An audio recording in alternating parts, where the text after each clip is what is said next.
February 24th, 2023 marked exactly 1 year since Russian President Vladimir Putin launched a special military operation, an all-out invasion of its former sovereign territory, Ukraine, by sea, land and air.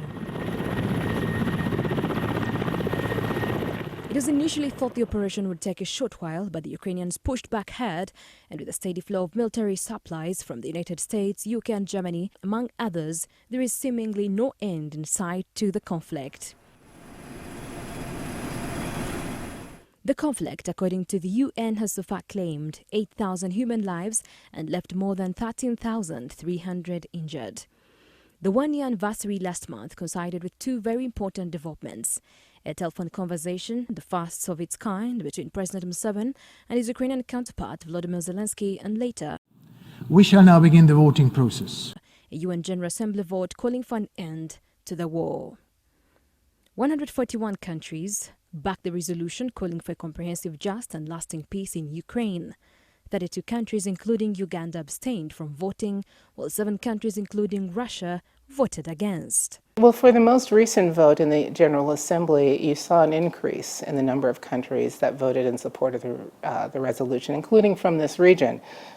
Kenya voted for the resolution, DRC, Rwanda. I think it's possible to maintain relations with countries and still say that this action was wrong. There are many variables. And these variables revolve around national interest, regional interest, and international objectives. To start with, the Ugandan Constitution, under the foreign policy objectives, talks about non-alignment. So our Constitution compels us to take not neutral positions, because there is a difference between neutrality and non-alignment. When we are saying we abstain, we are non-aligned to either side of a conflict, especially when they are involving big powers. It was the third time Uganda abstained from casting its vote to call out Moscow after earlier votes in March and October 2022 on resolutions to call for the immediate cessation of violence and to condemn September's plebiscites in the occupied Ukrainian regions, respectively. The Kampala's regime has continuously justified its position as the incoming chair of the non-aligned movement, NAM, while President Museveni, speaking last July during the visit by Russia's Foreign Affairs Minister Sergei Lavrov, said they cannot be drawn into a conflict they do not understand. Highly placed diplomatic sources told NTV that after talking to President Zelensky on the evening of February 22nd, a day later, President Museveni spoke to the Russian ambassador to Uganda, Vladan Semivolus, ostensibly to placate Moscow.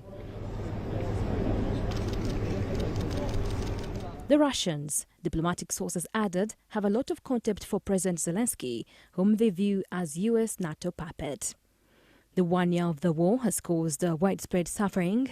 The global economy is still enduring the consequences, soaring fuel prices, crunched supplies of grain, fertilizer and energy, along with more inflation and economic uncertainty in a world that was yet to heal from the scars of the COVID-19 pandemic. But for the Kampala regime, having to juggle diplomatic interests for the superpowers, the United States and its European allies and Russia has been specifically a Herculean task. The U.S. ambassador to Uganda, Natalie Brown, told NTV Panorama that the Museveni-Zelensky conversation was a step in the right direction. I was really pleased to see that His Excellency President Museveni spoke with President Zelensky. I hope those kind of dialogues continue.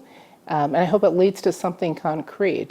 President Museveni has often emphasized, as you just said, the importance of having good relationships with other countries in the world, and I hope he uses his good offices to encourage President Putin to put an end to this war. She said the 1 year of fighting has taken toll on the rest of the world, which calls for an urgent peace solution. Just this past week, I've seen in the papers articles about the cost of food, families struggling to feed their children.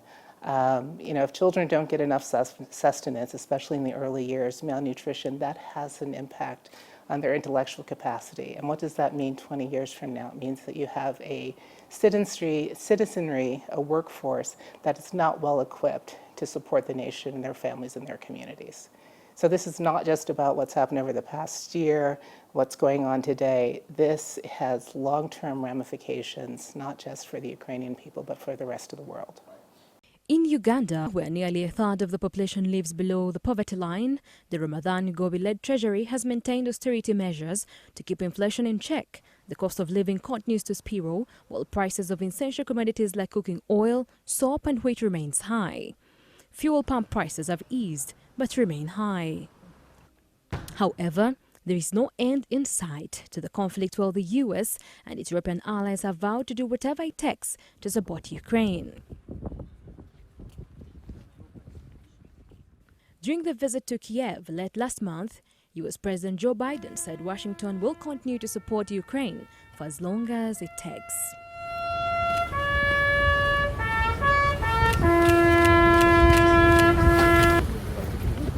On Friday this week, the U.S. Secretary of State Antony Blinken announced more military assistance package, including more ammunition for U.S. provided HIMARS and howitzers, ammunition for Bradley infantry fighting vehicles, armored vehicle launched bridges, demolitions, munitions and equipment, and other maintenance, training and support. I don't consider it an arms race, and I, reject any position that the United States is, fueling and trying to extend this.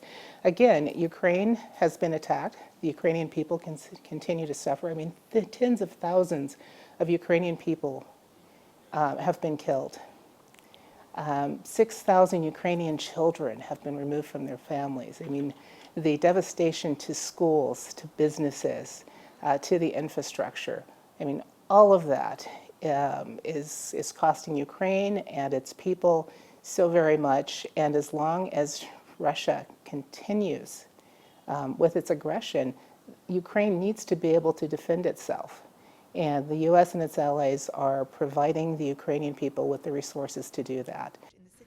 Russia, too, has showed no sign of backing down. A day after President Biden's visit, President Putin vowed to continue his country's year-long war and accused the United States-led NATO military alliance of fanning the flames of the conflict. The Russian ambassador to Uganda, Vladimir Putin, told NTV that, and I quote, "This is not a purely Russia-Ukraine conflict. The West NATO is saying they are not part of the conflict, but you have seen Western NATO leaders saying this is our war and we have to win it, and if Russia wins, it will have a different architecture of the world. From the Russian angle, we are fighting for a multipolar architecture where the voice of each country is heard." He added that, and I quote, "We are ready for peace and negotiations and interactions. In any case, we want to talk to the people in charge. The people in charge are not in Kyiv. The people in charge of this are in Brussels, Washington and London. Ukraine for us is a battlefield where the US and Europeans are testing us how long we can hold on." I'm not going to speculate on what President Putin's end game is, but I mean, we can look at the reality and see this was an aggressive act of war against Ukraine and the Ukrainian people. It's a violation of the sovereignty of Ukraine. It's a violation of the UN Charter. It's an attempt to grab territory. And all of that needs to stop right now. Again, the devastation, the destruction, the loss of life, these are things that could have been prevented. These are things that can stop right now, and it just takes President Putin to put an end to it.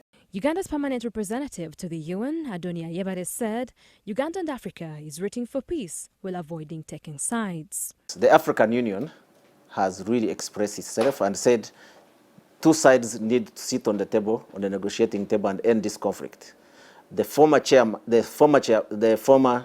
of the AU, the president of Senegal, President Macky Sall, visited both Moscow and Kyiv and communicated African Union common position, which the Uganda subscribes to, which is end of this conflict peacefully. And I'm sure the incoming chair, the president of Comoros, will maintain the same position of the African Union. He said Uganda's position remains unchanged for the foreseeable future. Payoffs whatsoever.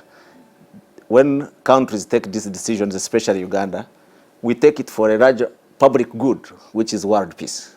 The payoff is this war to end as we have called for, peacefully, and we go back to focusing on other challenges like climate change, ending of conflicts, and other pressing issues that face the globe.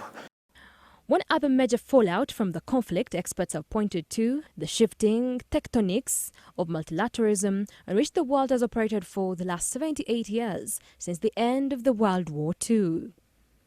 President Putin has maintained that the US has unlimited power in the world affairs and Ukraine is merely a pawn in the chess game. As such, the Russian ambassador said the US and its European allies have gone to great length to arm-twist African states during the UN votes.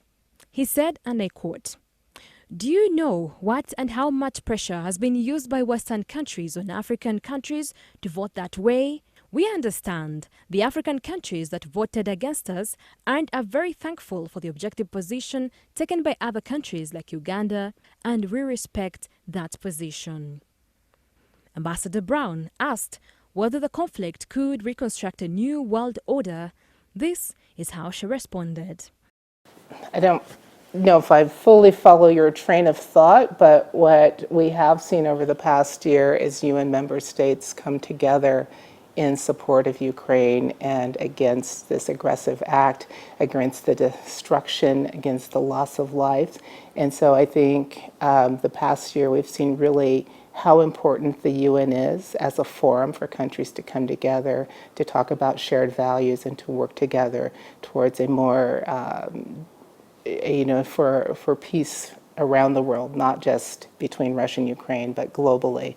You've seen member states come together to ensure that grain and fuel reach countries that were so reliant on what was coming out of both Russia in terms of fuel and oil, and Ukraine in terms of grain. So I think it's extremely important to have this UN system and a mechanism where countries can come together and work together for shared goals.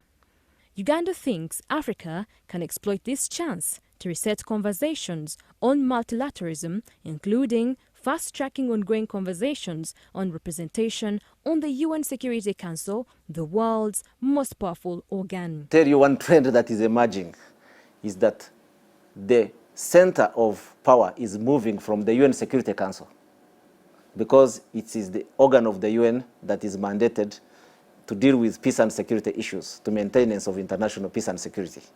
But because the way the UN Charter was designed, it was not designed sort of conflicts between superpowers.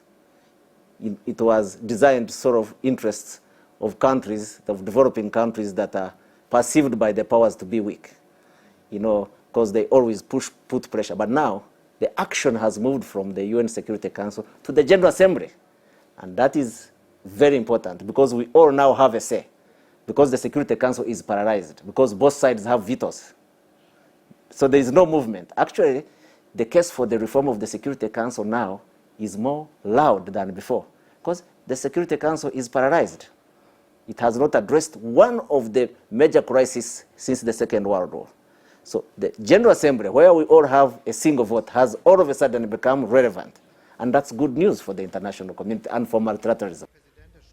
The current geopolitical crisis comes on top of other major global crises, such as climate change and the recovery from the COVID-19 pandemic, financial instability, water, energy and food insecurity, digital disruption and manipulation.